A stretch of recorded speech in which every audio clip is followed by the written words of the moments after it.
Now, I don't say this in jest, and I don't say this as a hyperbolic term. I actually mean this because, frankly, over time, over the thousands of students I've had since 2016, over the many classes I've taken, over the many events I've been to, and over the enormous amount of personal shooting that I've done, I have only ever seen a couple of lights that both have the power output, the reliability, and battery endurance that actually does the things that you want it to do in conjunction with someone that trains enough for any of these things to matter. Now, of course, if you don't shoot, I understand why a lot of these other companies and a lot of these other light types have a cult-like following. But facts are, if you plan on shooting a lot, if you plan on training a lot, and if you plan on begging, borrowing, and stealing as much time in the dark as possible, you really only have two options, regardless to whether or not you are physically comfortable with those options. Now, before I get into the greater details about all of this and go into all the reasons why I feel this way, let's get into a little bit of ad time. Today's video is sponsored by the Sonoran Desert Institute. Have you ever thought about making a living in the firearms industry? If you enjoy gun repair, ballistics, learning about firearms, the Sonoran Desert Institute might just be a good fit for you. To find out more about SDI, visit sdi.edu. Use the link in the description down below or call 480-999-4767 today. And now back to the video. So look, far as I'm concerned, as far as how important a white light should be, is that it should be right on the list with a holster as the very first things that you pick up when you pick up your very first self-defense handgun. Like, this is prioritized, to me at least, over extra magazines, because at least to me, you can get away with the 2 or 3 or however many it is that you end up with when you first pick up your very first self-defense handgun. So essentially that's how it goes. Pick up new thing, get a holster, get a white light. They basically, at least in my mind, need to be picked up at the exact same time. And the reason for this is that positive ID when it's dark, when you have to punch through other light barriers that are between you and whatever it is that you're looking at. If you're dealing with anything that's pushed kind of deep in your own house and you have to get through those corners, whatever it is needs to be positively identified. And what both of these have in spades is enough power to actually get there, enough spill to give you enough of the environment around that thing that you're looking at, and they both have the reliability and battery endurance to actually put up with you trying to do everything that it is that you need to do. And what's interesting is that over the years, a lot of people have come out with their own products to try and compete with them. A lot of people have come up with some pretty high numbers as far as what it is that they try to boast for the power output of their light. But the thing is that just about all of the competitors have real issues with either A, keeping up the power output that they advertise once you start to actually use the thing versus turning it on a couple of times in your house, or they have electronics protection issues, or a list of other really annoying things that we'll get into here in a bit. So before I get into the details between the X300 Ultra or Turbo and the TLR1 HL, I'm gonna go over lights that you should be on the lookout for, because people are going to try and say, hey, these lights are great, use them, we put out more power than the two competitors that actually matter, or a list of a whole bunch of other things that they're going to try and claim. And what's cool about this, and what's cool about having a student base, is that I get to see all of these products, and I get to see them over the years, not just over one example.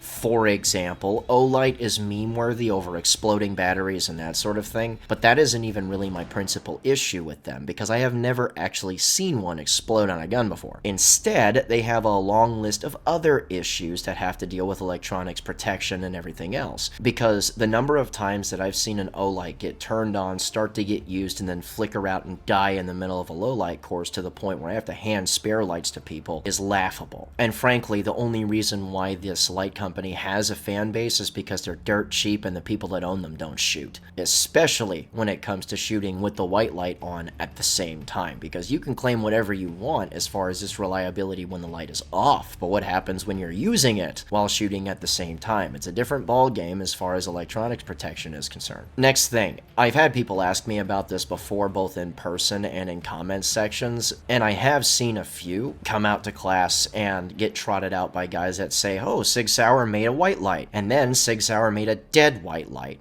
Good lord, I don't even really know why they try sometimes. I've never seen a company fail forward so often in my life. Mod Light is an interesting case as well, because when they first came out, they boasted a lot of power for what was considered possible at the time. And indeed, they were in the moment great performers, but as time started to drag on with these lights, more and more reliability issues started to show up, to the point where I just don't see them in class anymore equipped on handguns, because the guys that went out and bought them killed them. Here's another one too, and I don't even know why I get questions on this, because who has really thought at any point that Crimson Trace made anything reliable in the first place? This is one of those things that when you see it on a handgun, whether it's one of their lasers or whether it's a white light or whatever, you just kind of look at them and you just feel bad, because you looked at a guy that just wasted a bunch of money and is gonna break that thing. And as far as performance in class, again, laughable. They're on for a little bit and then they turn off, and then we spend 20 minutes trying to figure out why it is that it turned off forever, without just acknowledging the fact that it's peacefully sunset behind the shed. Another one that's cropped up, and I've only seen about 5 or 6 of these show up to class. None of these actually make it through class either, by the way. But Nightstick, essentially a cheap imitation of the white lights that truly work. These guys come in at really cheap also, and you're probably starting to notice a pattern here, but they come in real cheap and then they act real cheap. So I would stay away from all of these people.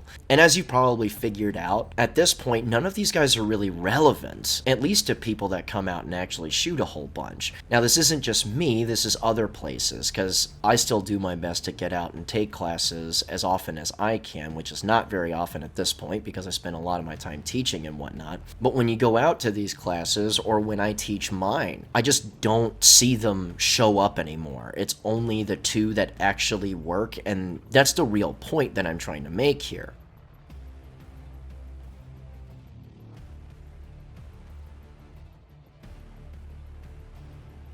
A special little addendum on this is the TLR7 from Streamlight. Now, the early TLR7s really didn't work at all. They had real issues with their switches and their ability to maintain contact and that sort of stuff. But the more modern ones genuinely do work. They're reliable lights, and they're pretty short.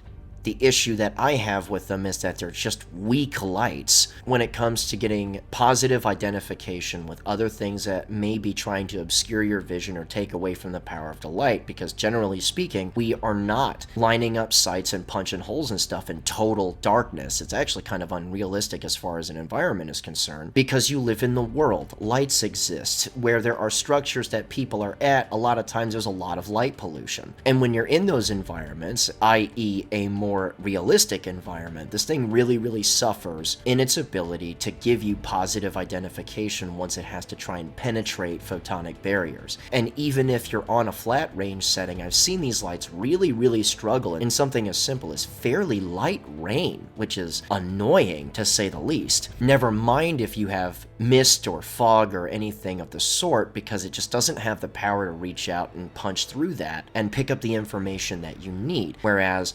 comparatively speaking, this guy, which doesn't have the hottest hotspot on the planet, in that same environment can pick up a steel plate well enough for you to line up a shot and hit it. Is its effective range to punch through all of the stuff that you would need it to punch through, like photonic barrier-wise or weather-wise? Is it actually powerful enough to do that at 100 yards? No. But there's no way you're getting that sort of performance out of a TLR7. So while they're comfortable and while on a Glock 19 they look good, I personally just am not going to be the person that recommends this to someone, especially in a duty capacity. Now, you can make an argument for concealed, but as far as concealed stuff is concerned, the longer that I do this, the bigger that my guns get. Because I just like guns that behave well and do the job that I want it to do, while giving me as few problems as possible. And I've leaned that way with my white lights too, because if it was good enough for a safari land, why is it not good enough for my concealed holster? And here's the thing too, before people have any comments on the concealed front, I've worked on cars a whole lot, I've done a lot of manual labor in the past, I carried the entire time, and I never really had an issue with one of these guys' appendix. The only issue that I would ever have is eventually I'd wear on the holster because it's just in a really compressed position a whole lot, which would cause tension issues over time. But there again, when you do that and when you train, you're gonna run into tension issues, so just tighten the things up or change the holster. The point is that yeah, it might be a little bit more comfortable, but the reality of the matter is that it just doesn't have the performance of lights that actually do perform under all of these sets of circumstances. And what this really turns into more than anything else is the next set of questions, and that's which one should I get?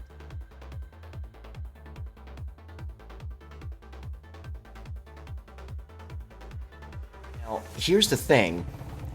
I don't know which one you should get. There are strengths and weaknesses to both, and what this really turns into, honestly, is a personal preference between the two. Now, before I get on this comparison, I recognize that there's a whole lot of people getting ready to type up a thesis about how their Olight or their whatever has worked great for 4.6 billion rounds, and I'm just going to be straight with you. I don't believe you. I've seen enough experiences in, as I previously said, the thousands. At this point, I've seen a whole bunch of these lights perform, man. I don't really care about your anecdotal experience about how it's been great for you, but I've only put 2,000 rounds through it. I'm not interested in hearing that, and neither is anyone else. But let's talk about the comparison, okay? So let's talk about the X300 Ultra or the Turbo. Now, the difference between the Ultra and the Turbo is that the Turbo is, well, it's rather implied. The lumen output is reduced, but the candela output is increased over the Ultra, giving it a real hot spot that can reach really far. They seem to really double down on the penetrative ability of the white light. Lots of guys really, really like this, so that's why it's as popular as it is. The Ultra is very, very similar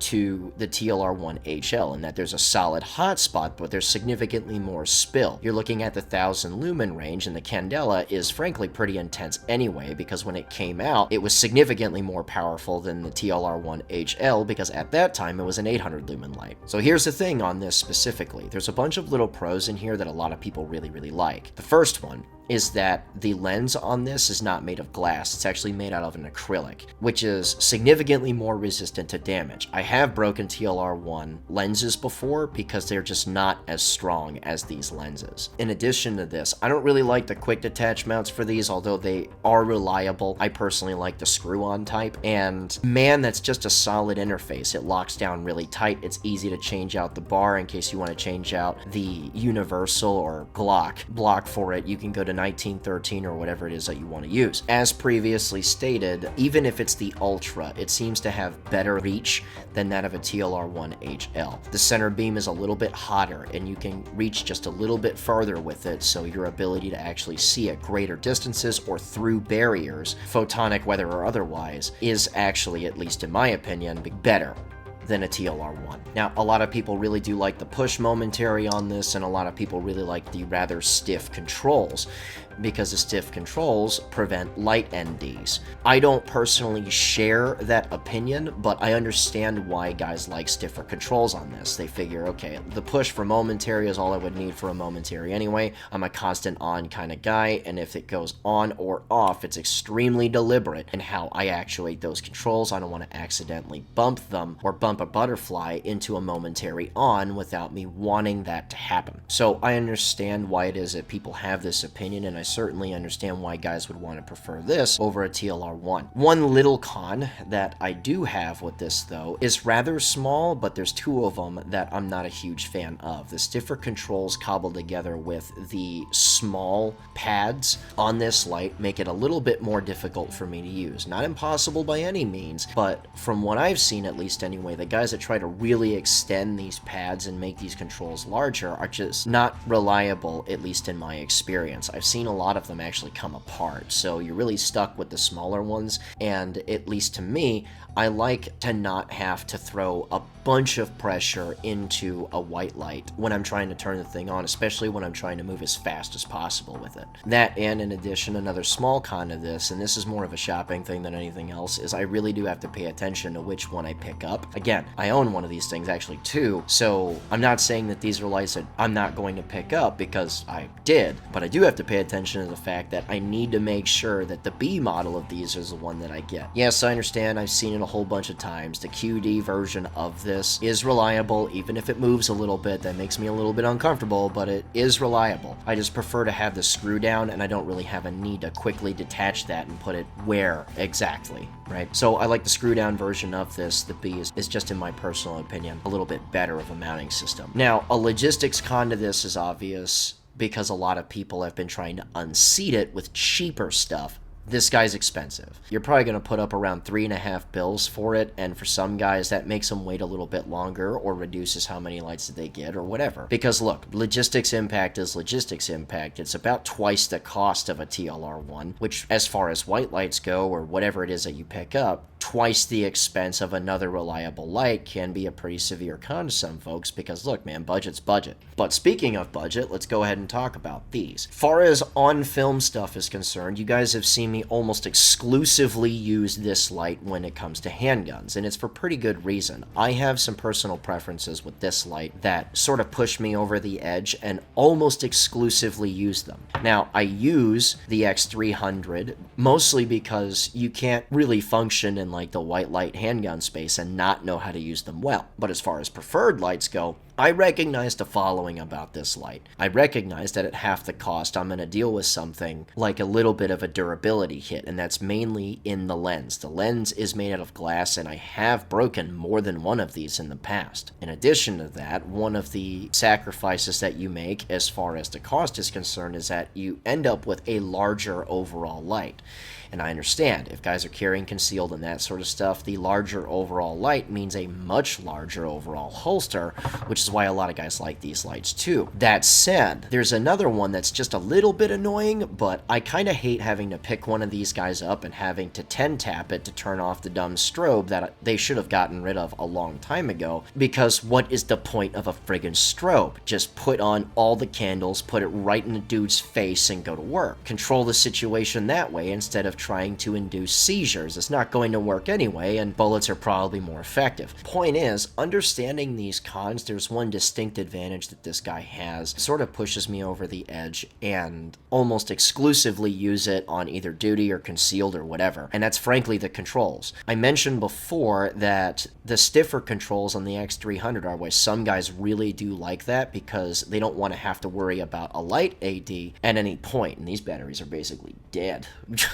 But that said, these are, at least in my mind, more finesse controls because you have momentary on for these as well as a constant on for these. Now, the momentary is only on one side and the constant is on the other, but either way, they are significantly easier to use. Now, as far as the controls and how I would personally use them, if I'm right-handed, I'm basically stuck to the momentary only unless I have the ability to take that pause. So if it's in the moment, I'm in the draw, and I have to act right now, I'm basically married to the momentary because it's just a thumb pressing down on it. Now, if I have to go constant on, I can by simply using the right-hand index finger to click that guy over, and now we're in constant on and I can continue to work. But I'm sort of married to that, and as far as the left hand is concerned, it just immediately goes to the constant on and you have to remember to turn that guy off. But again, the ease of use of the controls, the lightness of touch that is required to turn these guys on or keep them on is personally why I prefer those controls. Now, I recognize that a lot of guys are not going to have the same preferences as me, but that's understandable. Here's the other thing too. While it is powerful enough to reach forward and see things in front of me, I actually do like the fact that it spills a little bit more than an X300. Now again, this is just a personal preference. I just like to take in a little bit more of my world because, as other guys have said in the past before, particularly the Aaron Cowan, you're trying to use a white light to replace the sun. So the more I can see, the more situational awareness I have, and that's what I personally prefer. And the cool part about this as well is that I still have the reach to see what it is that I need to see. So that cobbled together with the controls sort of lets me reconcile the fact that the glass is not as hardy as an X300's and it's a little bit fatter.